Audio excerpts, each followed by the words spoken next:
3 pemain yang kena hukum AFC bisa perkuat timnas U23 Indonesia di kualifikasi Piala Asia U23 2024 dan Asian Games 2023.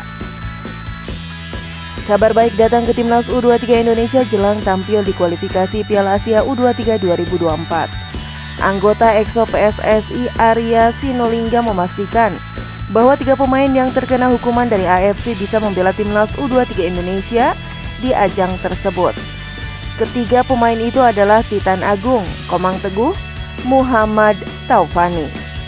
Sebelumnya ketiga pemain itu mendapatkan hukuman dari AFC buntut kasus kerusuhan di laga final SEA Games 2023 Kamboja beberapa waktu lalu.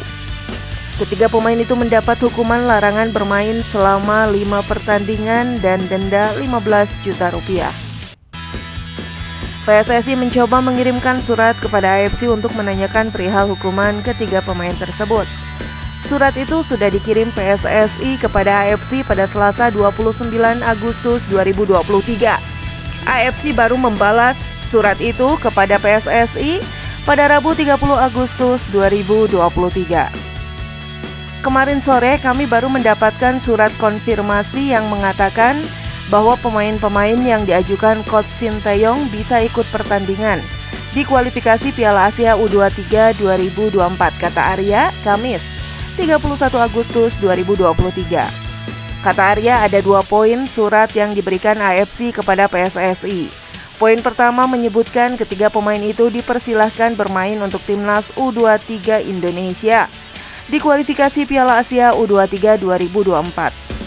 Poin kedua, AFC juga memperbolehkan ketiga pemain itu bisa bermain membela timnas U24 Indonesia di Asian Games 2023.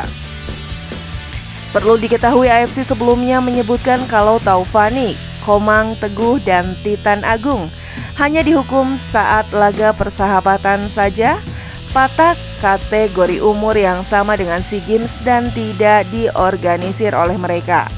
Nah, ketika Komang Teguh dan Titan dilarang pada Piala AFF U23 2023, AFC menyebutkan turnamen itu masuk kategori pertandingan persahabatan dengan kategori usia yang sama dan tidak terorganisir oleh mereka. Tentu saja ini